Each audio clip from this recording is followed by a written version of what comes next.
भी जीत जाए, ना डरे किसी से जो मौत से नजर मिलाए। जिंदगी की जंग को हार के भी जीत जाए, ना डरे किसी से जो मौत से नजर मिलाए। अपने नाम जो कर जाए हर बाजी, वही है खिलाड़ी, वही है खिलाड़ी। खिलाड़ी खिलाड़ी खिलाड़ी खिलाड़ी खिलाड़ी खिलाड़ी खिलाड़ी। मेरी समझ में ये क्यों नहीं आ रहा है कि ये जो शोभा जाधव का किडनैप हुआ है, इसके पीछे किसकी चाल है? क्या बात है सर, आज बहुत तगड़ी नाकेबंदी कर रखी है।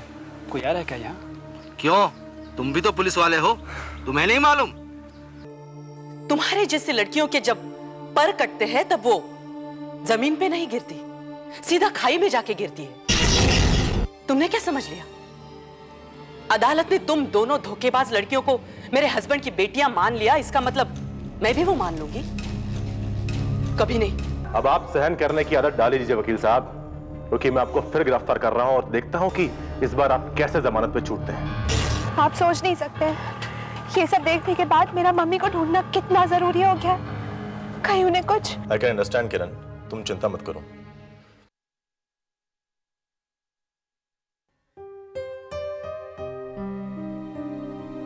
बधाई हो, बधाई। Thank you. आपके घर एक नया मेहमान आने वाला है मिस्टर आलोक। अभी भाभी जी का खास ख्याल रखना पड़ेगा आपको। ये भी कोई कहने की बात है भाभी?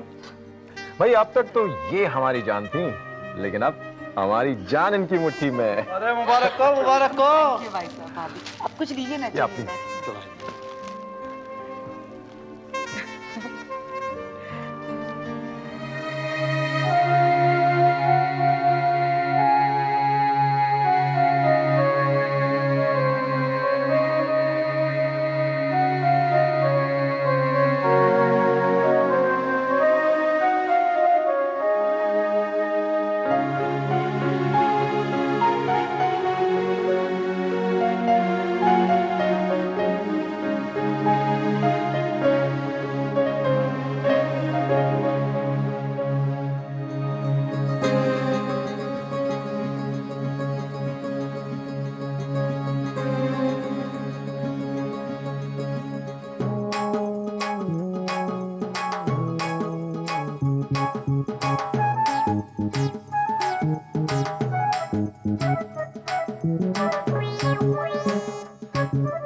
क्या बात है? बड़ी बेसब्री से किसी का इंतजार हो रहा है। बताओ तो सही, आखिर कौन आने वाला है? थोड़ा इंतजार तो कीजिए जनाब। वो कहते हैं ना कि सब्र का फल मीठा होता है।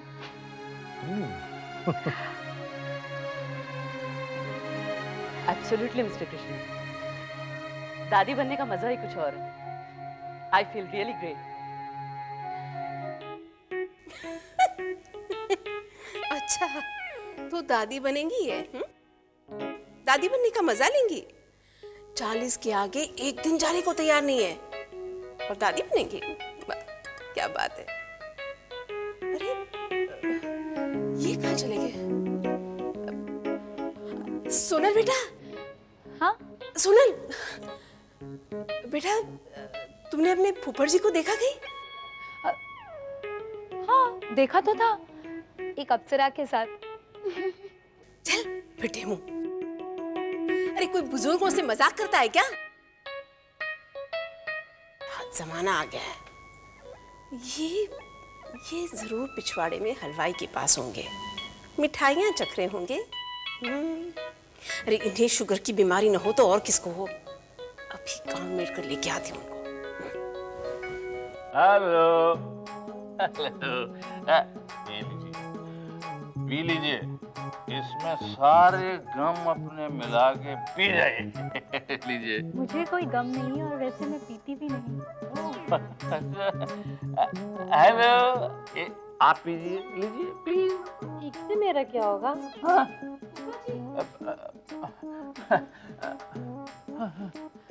बुआ जी आ रही है,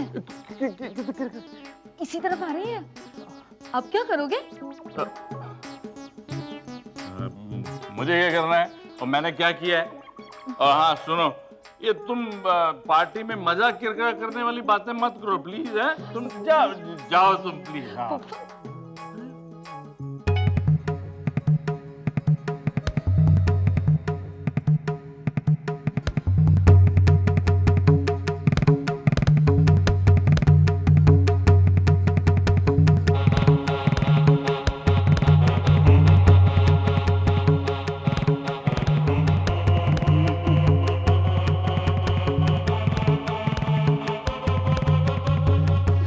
निशा, कितना इंतजार कराया तुमने, कहाँ लगा दी इतनी देर? देखो आ तो गई ना तुम्हें कांग्रेचुलेट करने को। वो तो है। आलो, तुम तो मिली चुकी हो इनसे। Yes of course. मुबारक हो जीजू। Thank you. हेलो हेलो ये हैं हमारे फूफा जी। बल्ला। हेलो। Shall we, sweetheart? हाँ, please please go ahead. Please. Hey, why? फूफा जी भी ना लो।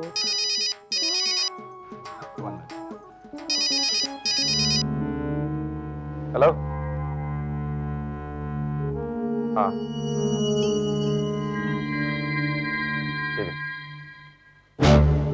किसका फोन था? लो। इंस्पेक्टर सचिन कुलकर्णी का। क्या कह रहा था? सुमन अस्पताल में एडमिट है। हम जानते थे कि सुमन की पुरानी आदत है हमारे रंग में भंग डालने की।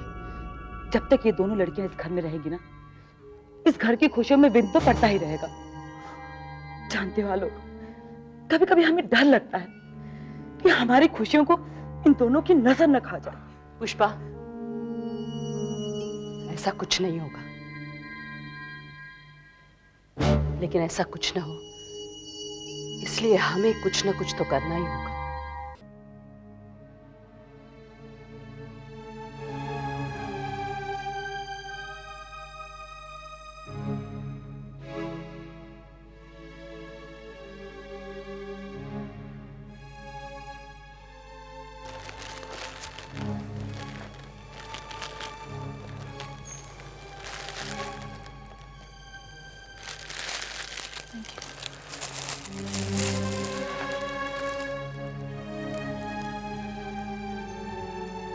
मरीज को मिलने आए हो और उसका हाल तक नहीं पूछोगे?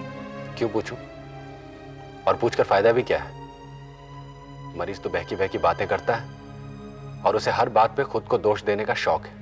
डीएनए रिपोर्ट के आधार पर कोर्ट ने जो फैसला दिया है उसे तुम इतना सीरियसली कैसे ले सकते हो? तो क्या तुम्हारी बातों को सीरियसली लूं? क्या कह रही थी तुम उस दिन? कि तुम मिस्टर अविनाश आहूजा की बेटी हो ही नहीं। और अदालत में क्या साबित हुआ? तुम ऐसा क्यों कर रही हो? तुम्हारी प्रॉब्लम क्या है? इतना सेल्फ डिस्ट्रक्टिव एटीट्यूड क्यों है तुम्हारा? अगर उस दिन तुम्हारी बातों पर यकीन करके मैंने तुम्हें सचमुच धोखेबाज समझ लिया होता तो? किरण, प्लीज कुछ बोलो। सुमन नाम है मेरा, तुम मुझे सुमन कहकर बुलाओ। तारिक, मैंने तुम्हें यह सब कुछ इसलिए बताया क्योंकि यही सच है और किसी को सच बताए बगैर मैं नहीं रह सकती। मुझे ऐसा लगता है कि मैंने अपने आप को झूठ के पिंजरे में बंद कर लिया है और इससे बाहर निकलने के लिए मुझे एक दोस्त की जरूरत है। मेरा इस दुनिया में कोई दोस्त नहीं है सिवाय तुम्हारे। जानते हो क्यों? क्योंकि तुमने मेरे बारे में बिना कुछ जाने मुझ पर भरोसा किया, बिना किसी शर्त के मेरा साथ दिया। एक पल के लिए मुझे कभी ऐसा नहीं लगा तारिक कि तुम मुझसे झूठ बोल रहे हो, क्योंकि तुमने मुझसे झूठ कभी बोला ही नहीं। वरना आज मुझसे मिलने यहां पर कभी नहीं आते। तुमने मुझे बिल्कुल कंफ्यूज कर दिया किरण। I mean, सुमन, हर बात यही साबित करती है कि तुम ही मिस्टर अविनाश आहूजा की बेटी हो। तुम ये सब कह रही हो? पता नहीं, और इन सब बातों का क्या मतलब है मैं ये भी नहीं जानती। तुम ही बताओ मैं क्या समझूं अपने बारे में। हर एक इंसान का इस दुनिया में अस्तित्व होता है। जब मैं अपने मामा के पास थी तब मेरे लिए अपने मामा ही सब कुछ थे, लेकिन शादी के बाद मामा ने कंस का रूप ले लिया। मेरी असली पहचान मेरे अनजान माँ बाप है, जिनके घर से मेरे मामा ने मुझे किडनैप कर लिया था।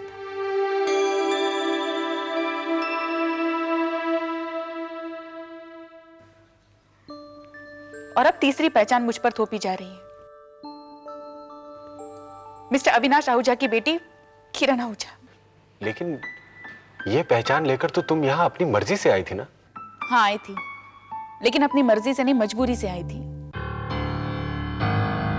मुझे नहीं पता था कि हालात से भागना मजबूरी का इलाज नहीं होता, वरना शायद मैं यहां पर कभी नहीं आती।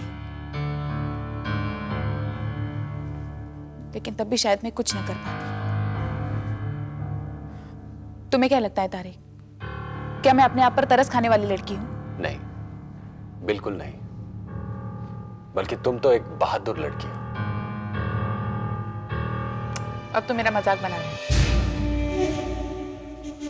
इतने बड़े बड़े डर, इतने बड़े लालच पाकर भी अगर तुम्हारे अंदर सही और गलत में फर्क करने की हिम्मत बची है तो तुम बहादुरी हुई ना। तुम दुनिया के सबसे अजीब इंसान हो। मैंने तुम्हें अपने बारे में सब कुछ बताया और फिर भी तुम। फिर भी हम हमेशा अच्छे दोस्त रहेंगे, ओके? कभी भी। तो फिर वादा करो मुझसे कि एक दिन मुझे अपनी असली पहचान जरूर मिल जाएगी और फिर मैं यहां पर नहीं रहूंगी। मैं नहीं जानती कि मेरी पहचान कैसी होगी, कहां होगी, लेकिन जैसी भी हो तुम हमेशा मुझे एक दोस्त की तरह याद करना। एक मजबूर लड़की जो बुरी नहीं थी।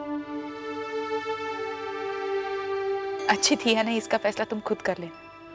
फैसला मैंने कर लिया है। वो तो मैंने तभी कर लिया था जब मैं तुमसे पहली बार मिला था, और मैं इतनी आसानी से अपने फैसले नहीं बदलता। चलो अब आराम करो, ज्यादा बोलोगी तो फिर से चक्कर आने लगेंगे। अच्छा अब मैं चलता हूं, अपना ख्याल रखना।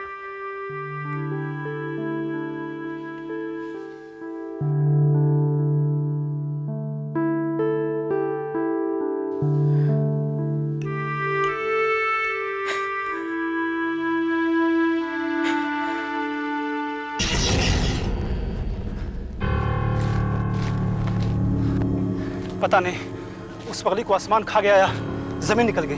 अरे ढूंढ उसको, वरना बॉस हमारी खाल खींच लेगा। इंस्पेक्टर साहब, मम्मा का अभी तक कुछ पता नहीं चला।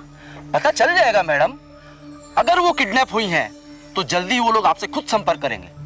लेकिन ऐसा भी तो हो सकता है ना इंस्पेक्टर साहब कि वो शायद किसी हॉस्पिटल में हो। मेरे पूर्वाभास में भी मुझे यही दिखाई दिया था। पूर्वाभास? ये क्या होता है? कुछ नहीं, छोड़िए। आप एक काम कीजिए, आप मेरा नंबर लिख लीजिए। हवलदार 3110-7462। जैसे ही मम्मा के बारे में कुछ पता चले आप मुझे फोन कीजिएगा। जी हाँ, जरूर। Thank you.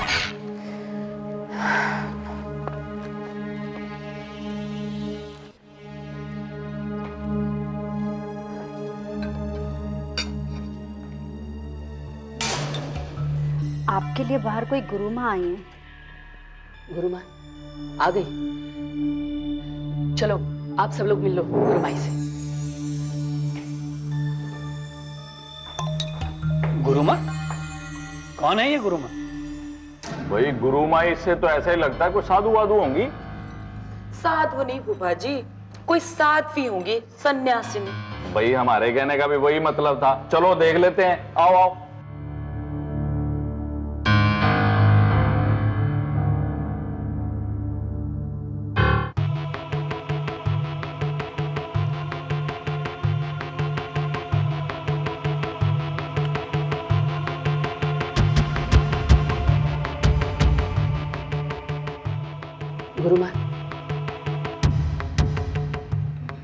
ईश्वर सद्बुद्धि दे। नमस्ते जी गुरु माई जी। ईश्वर सद्बुद्धि दे। बच्चों पाँव छू, यही हमारा उद्धार कर सकते हैं। ईश्वर सद्बुद्धि दे। ईश्वर सद्बुद्धि दे। ईश्वर सद्बुद्धि दे। विराजिए गुरु। जहाँ सुमति तहाँ संपत्ति नाना, जहाँ कुमति तहाँ विपद निदाना। जय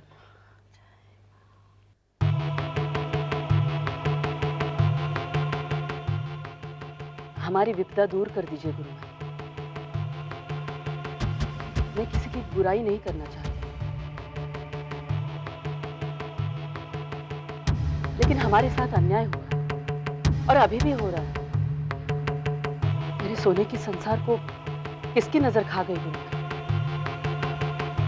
हमारी बिगड़ी कैसे बन सकती है?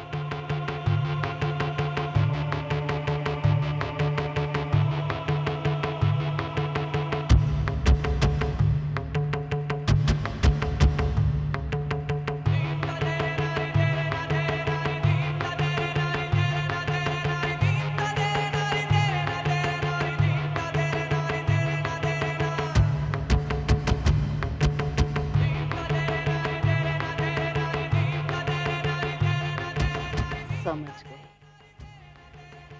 सब समझ गई। क्या?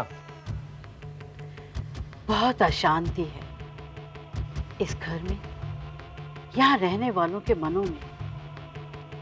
जो यहाँ रह रहे हैं उनके मनों में, और जो यहाँ से जा चुके हैं उनकी आत्माओं में। यहाँ बहुत सी अकाल मौतें हुई हैं ना? हाँ गुरु माँ, आप तो सब जानती हैं। जानती हूँ मैं, सब जानती हूँ। बस यही अशांति ही तुम्हारे दुखों का मूल है। यह अशांति कैसे दूर हो सकती है? माता रानी से फरियाद करो, दिन रात जाग जाग कर बस उससे फरियाद करो। माता रानी का जगराता करवाओ, बस एक उसका ही नाम मुक्ति दिलवाएगा। कलयुग बस एक ही नाम आधारा। कलयुग में दुखों से निजात पाने का बस एक ही उपाय है, उसका नाम जपो, तुम्हारी नैया खुद ब खुद पार लग जाएगी। मैं जरूर जगराता कराऊंगी, अपने पति की आत्मा की शांति के लिए कराऊंगी, इस घर के सुकून के लिए कराऊंगी, इस घर में आने वाले नए मेहमान की राजी खुशी के लिए कराऊंगी। मैं जरूर जगराता